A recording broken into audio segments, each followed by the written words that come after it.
तो आज मैं आपको एक अनोखी रहस्यमय कहानी सुनाऊंगा। अगर आप चैनल पर नए हैं तो अभी सब्सक्राइब कर ले, क्योंकि यह मेरा दूसरा नया चैनल है। तथा कहानी पूरा देखे, अंत में एक अनोखा रहस्य छुपा है। धन्यवाद। तो सुनिए। पार्वती जी के आग्रह पर एक बार भगवान शिव ने उनके लिए एक नई कहानी सुनाना स्वीकार किया। कहानी का शीर्षक था महादेव और अदृश्य वृक्ष की कथा। कैलाश पर्वत से कुछ दूरी पर एक घना जंगल था। उस जंगल में एक बूढ़ा सन्यासी रहता था जो महादेव का परम भक्त था। वह वर्षों से एक ही स्थान पर ध्यान लगाता था। उसकी साधना इतनी गहरी थी कि उसने अपने शरीर की भी सुध बुध खो दी थी। एक दिन जंगल में आए कुछ लुटेरों ने उस सन्यास बड़ी को देखा। उन्होंने सोचा कि इसके पास जरूर कोई गुप्त धन होगा, तभी यह इतनी शांति से बैठा है। लुटेरों ने उसे खूब परेशान किया, उसका अपमान किया और अंत में जब कुछ नहीं मिला तो वे उसे घायल कर चले गए। सन्यासी दर्द में था, पर उसके मन में कोई क्रोध नहीं था। उसने बस महादेव को पुकारा, हे मेरे भोलेनाथ, आपने मुझे इस परीक्षा से क्यों गुजरने दिया। उसी क्षण एक अद्भुत घटना घटी। घायल सन्यासी के सामने जहां वह बैठा था, एक अदृश्य वृक्ष प्रकट हुआ। उसकी पत्तियां और टहनियां हवा में लहरा रही थीं, पर दिखाई नहीं दे रही थी। केवल सन्यासी को ही उसकी सुगंध और शीतलता महसूस हो रही थी। उस वृक्ष की छाया में आते ही सन्यासी का दर्द दूर हो गया और उसके घाव भरने लगे। ये चमत्कार देखकर सन्यासी हैरान रह गया। तभी आकाशवाणी हुई, हे मेरे प्रिय भक्त, ये वृक्ष तुम्हारी आस्था का प्रतीक है। संसार में प्रेम और श्रद्धा का फल भी इसी तरह अदृश्य होता है, पर उसका प्रभाव सबसे शक्तिशाली होता है। जब तुम पर विपत्ति आई तो तुमने क्रोध नहीं किया, बल्कि मुझे पुकारा। तुम्हारी यही निस्वार्थ भावना इस वृक्ष के रूप में प्रकट हुई है। महादेव ने आगे कहा, संसार में बहुत से लोग धन, दौलत और शक्ति के पीछे भागते हैं, पर असल धन तो अदृश्य होता है, प्रेम, दया और क्षमा। जो मनुष्य इन गुणों को अपने भीतर उगाता है, उसके लिए यह अदृश्य वृक्ष हमेशा मौजूद रहता है। ये कहानी सुनाकर भगवान शिव मुस्कुराए और पार्वती जी ने उस कहानी के पीछे छिपे गहरे संदेश को समझा। उन्होंने महसूस किया कि सच्चा धन बाहरी नहीं, बल्कि आंतरिक होता है। सन्यासी ने महादेव की वाणी सुनी और उनके हृदय में शांति छा गई। उसने महसूस किया कि उसका दर्द अब उसका नहीं, बल्कि उसकी आस्था का हिस्सा बन चुका था।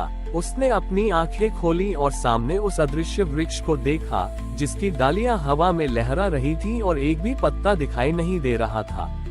सन्यासी ने समझ लिया कि यह वृक्ष कोई साधारण वृक्ष नहीं, बल्कि उसकी भक्ति और विश्वास का प्रतिफल है। उसने सोचा कि जब यह वृक्ष अदृश्य रहकर भी मुझे इतनी शांति और शीतलता दे सकता है, तो क्या मैं इस शांति को दूसरों तक नहीं पहुंचा सकता। इसी विचार के साथ उसने अपनी तपस्या का स्थान बदल दिया। वह अब लोगों के बीच रहने लगा। उसने गांव-गांव जाकर लोगों की मदद करना शुरू कर दिया। जो लोग दुखी थे, उन्हें वह दिलासा देता, जो भूखे थे, उन्हें भोजन देता और जो रास्ता भटक गए थे, उन्हें सही राह दिखाता। मगर लोग उस सन्यासी को देखकर आश्चर्यचकित होते थे।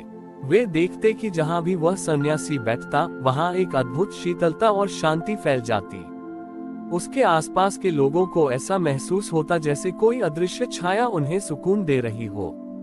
कुछ लोगों ने सोचा कि यह कोई जादू है, पर सन्यासी ने उन्हें समझाया कि यह कोई जादू नहीं, बल्कि प्रेम, दया और सेवा की शक्ति है। एक दिन उस गांव में बहुत बड़ा सूखा पड़ा। लोग प्यास से तड़पने लगे और जानवरों की हालत भी खराब होने लगी। सभी ने मिलकर सन्यासी से मदद मांगी। सन्यासी ने अपने मन में महादेव का नाम लिया और जहां वह पहले तपस्या करता था, उसी जगह पर बैठकर ध्यान लगाने लगा। तभी एक बार फिर वही अदृश्य वृक्ष उसके सामने प्रकट हुआ। इस बार सन्यासी ने देखा कि उस वृक्ष के तने से पानी की बूंदें टपक रही थीं।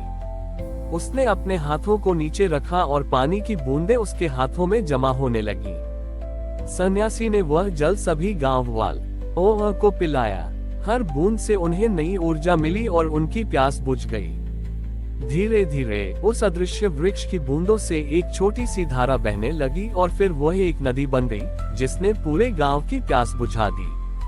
इस कहानी को सुनाते हुए महादेव ने पार्वती जी से कहा, पार्वती, यह अदृश्य वृक्ष सिर्फ एक सन्यासी की भक्ति नहीं, बल्कि इस बात का प्रतीक है कि जब हम निस्वार्थ भाव से प्रेम और सेवा करते हैं, तो उसका फल अदृश्य होकर भी सभी के जीवन में खुशियां और समृद्धि लाता है।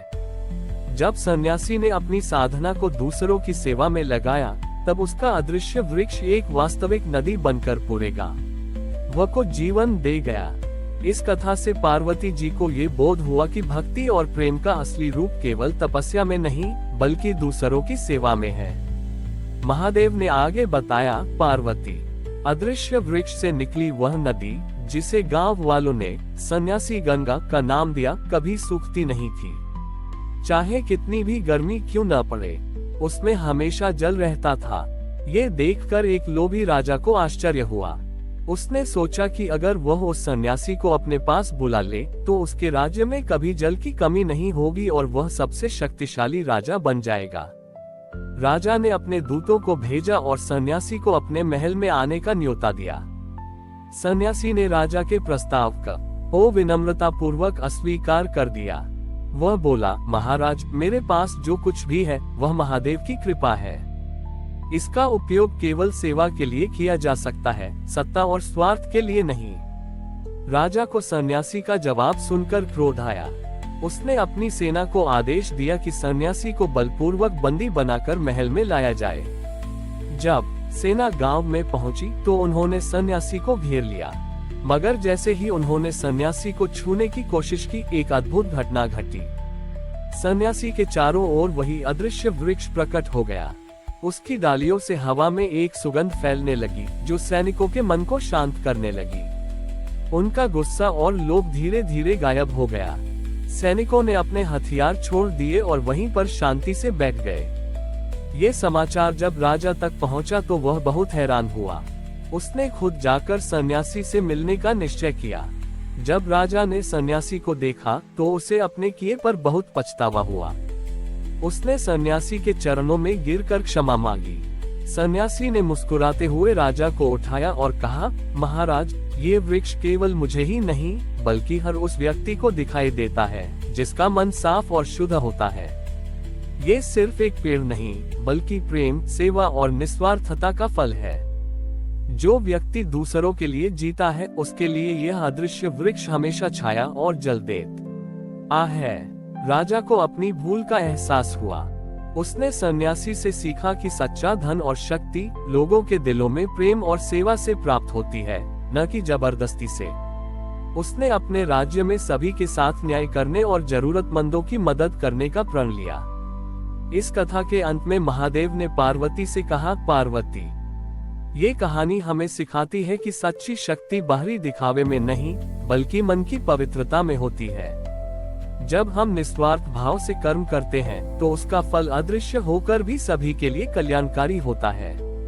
हमारी और भी आध्यात्मिक एवं अनोखी कहानियां देखने के लिए हमारे चैनल पर जाएं तथा धार्मिक एवं पौराणिक अनोखी कहानियां हमारे चैनल पर है। कृपया जाके देखें तथा हमारे चैनल को सब्सक्राइब करके रखें और वीडियो लाइक जरूर करें। धन्यवाद।